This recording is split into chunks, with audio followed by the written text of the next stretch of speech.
I'll give the floor to His Excellency Roberto Álvarez Gil, Minister for Foreign Affairs of the Dominican Republic.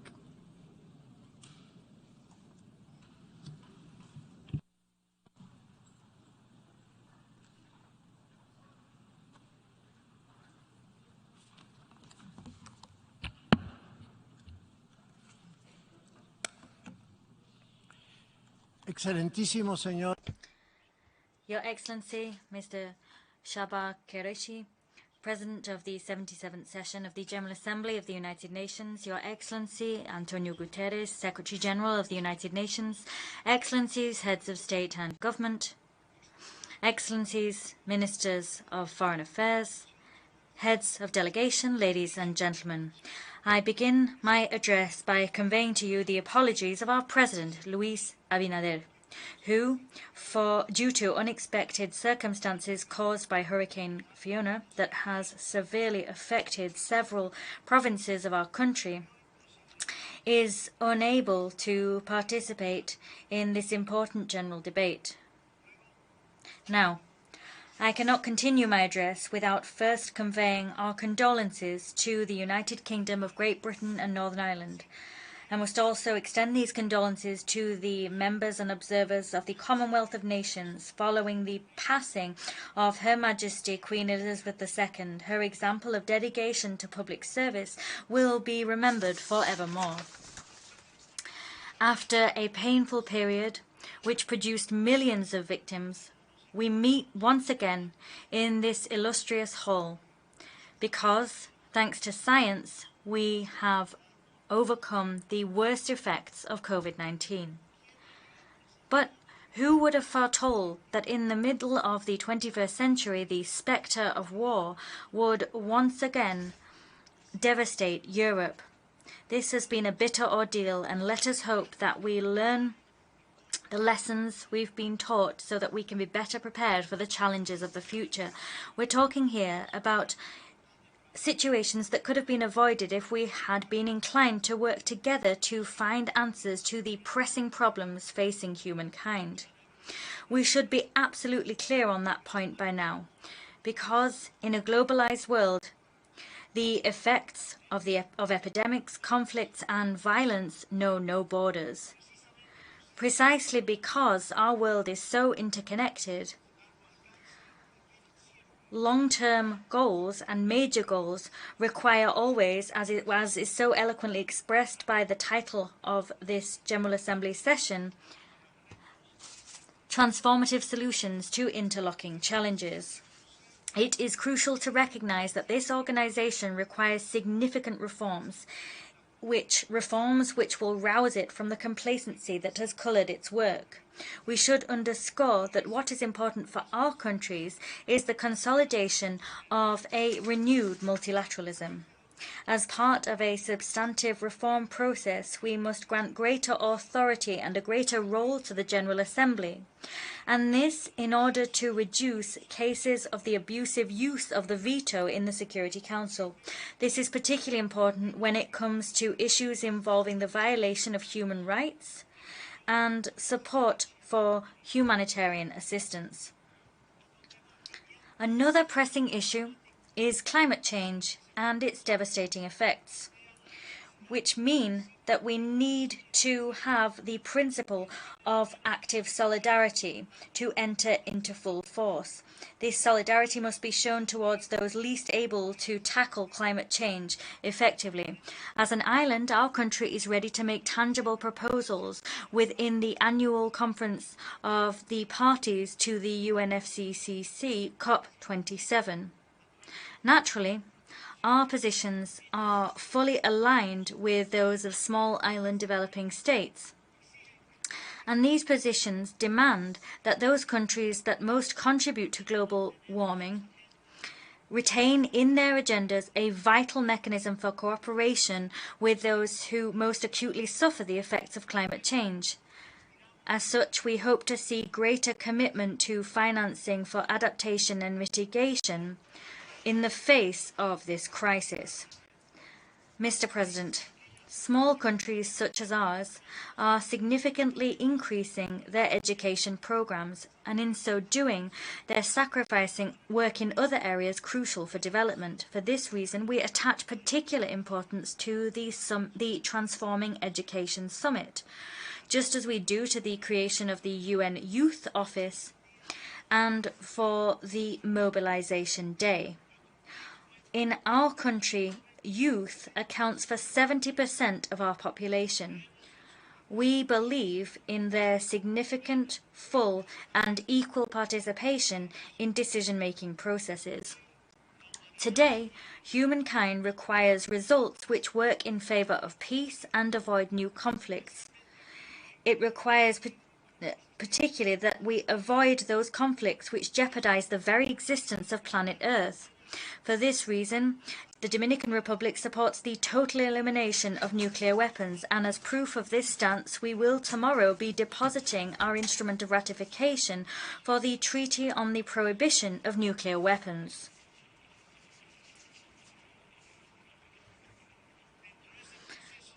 As part of this process by which we continue our commitment to multilateralism, and as we seek to step up our presence in international bodies, our country is now a candidate for election to the UN Human Rights Council for 2024-2026. It is our legitimate aspiration to sit on this council for the first time, and as we pursue this goal, we hope to enjoy the support of this community of nations. Ladies and gentlemen, the 21st century has brought with it many positive developments for the improvement of the quality of life for all of humankind.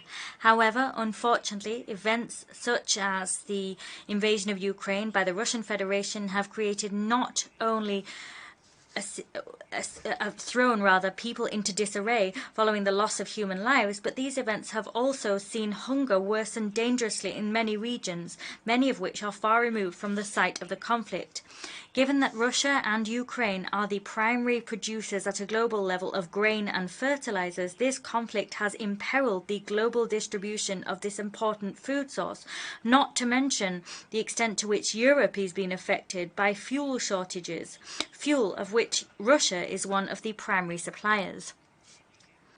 Mr. President, we welcome the fact that the Security Council extended the mandate of the UN Integrated Office in Haiti until July 2023. And we welcome the fact that this office includes a unit to tackle sexual and gender-based violence, one of the most aberrant products of this climate of violence. The outcomes expected of BINU are conditional upon the Haitian people reaching a national agreement as a starting point to combat and ultimately neutralize gangs, first of all, and then the Haitian people must hold elections as soon as circumstances allow. Unfortunately, these developments have not come to pass, and as such, the Dominican Republic believes that efforts to stabilize Haiti must be focused, and we've made this point time and time again, on bringing about peace immediately and on political dialogue as the only appropriate ways to tackle violence and chaos. As has been stated by the Special Representative of the Secretary General for Haiti, I wish to reiterate that criminal gangs have increased their power to suffocate the people of Port-au-Prince, and everything points to the fact that the Haitian National Police are not able to curb these gangs. It is incumbent upon the Haitian authorities to control and put an end to the activities of gangs that are perpetrating crimes so atrocious that they could be classified as crimes against humanity. We must remove the blindfolds from our eyes and admit that the Haitian National Police alone will not develop sufficient capacity to guarantee order and neutralize the gangs. To implement the aforementioned necessary process, Resolution 2645 of the Security Council puts us in a position to take the decisions most appropriate to avoid the situation in Haiti spiraling out of all control. The operative paragraphs of that resolution become particularly relevant against this backdrop, and consequently I wish to underscore the following points. 1. There is a need to prohibit without any delay whatsoever the transfer and illicit trafficking of small arms, light weapons and munitions to any party who participates or supports acts of gang violence, criminal activity, or human rights abuses in Haiti. Secondly, it is important to adopt appropriate measures which may include asset freezes or travel bans on those who participate in fueling the violence and terror which prevails in Haiti and affects the region as a whole. Thirdly, we must see the adoption with the appropriate urgency of actions which the Secretary General will outline, so that, as stipulated in paragraph 10 of the aforementioned resolution, it is possible, and I quote, to enhance security support for the Haitian National Police's efforts to combat high levels of gang violence. 4. All parties involved must reach an urgent political agreement spearheaded by the Haitian people, an agreement with a view to organizing legislative and presidential elections with the full participation of all the Haitian people, and in particular the participation of women, young people and civil society. In this vein, we believe it is important to firmly support what was said by the Secretary General Antonio Guterres in his interview on French television on the 18th of September. He said it was vital to deal with security in Haiti, and he said that until assistance to police capacity building is strengthened, there needs to be a robust force in place, a force able to restore peace and put an end to the violence that has been unleashed by armed gangs, which themselves are infiltrated by political and economic spheres of influence. Ladies and gentlemen, on several occasions we have asked the following question: what has been the greater tragedy for the Haitian people? Was it the 2010 earthquake, which devastated Port-au-Prince and claimed the lives of some 220,000 people, including of 102 members of United Nations personnel? Or is it the current situation, which can be defined as a low-intensity conflict? The answer, and here I have no doubt whatsoever, is that despite the tragic suffering caused by the earthquake, the current situation is more desperate for the Haitian people. In 2010, following the earthquake, the entire Haitian population united and, driven by a sense of solidarity, mobilized to support and rescue their neighbors. Moreover, the entire world mobilized and came to Haiti's aid. Of course, the Dominican people immediately answered the call for aid. They rallied to bring necessary aid and assistance to their Haitian brothers. But this wasn't just the case in the face of natural disasters.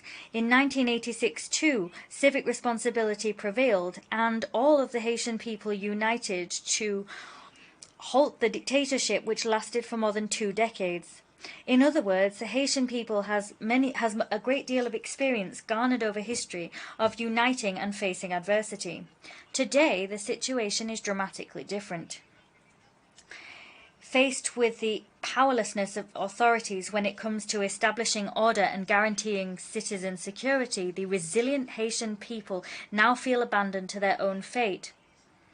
And fear is gripping, indeed paralyzing, vast swathes of the population. Violence has produced deep splits within society, and now the social fabric is in such a state as to not allow any type of cohesion. Haitian people wait in despair as they wait for the aid of the international community. As President Abinader said last year at this rostrum, Haiti can wait no longer. We must act with a sense of responsibility, and we must act now. The Dominican Republic reiterates its belief that the only lasting and sustainable response to the Haitian crisis must come from the Haitian people. In spite of the difficulties in reaching agreements, we hope that we will find agreements, and we hope that the right path will be chosen so that the Haitian people can achieve the consensus necessary to get out of such a grave situation. To reach this goal, international cooperation is vital. If we wish to bring stability and calm to the people of Haiti, to their neighbors, and to the region, that is our sole agenda. Distinguished delegates, the Dominican Republic signed the United Nations Charter in 1945 and continues to uphold its commitment with the same sense of responsibility with which it signed the Charter 77 years ago. We have participated in historic decisions and resolutions issued by this General Assembly. You can rest assured that our country will continue to play its part in this concert of nations, and that it will be ready to continue contributing to the strengthening of the United Nations, an instrument which remains decisive in the maintenance of global peace and security. Thank you very much. I thank the Minister for Foreign Affairs of the Dominican Republic. I now give the floor to His Excellency Arnoldo Andre Tinoco, Minister for Foreign Affairs.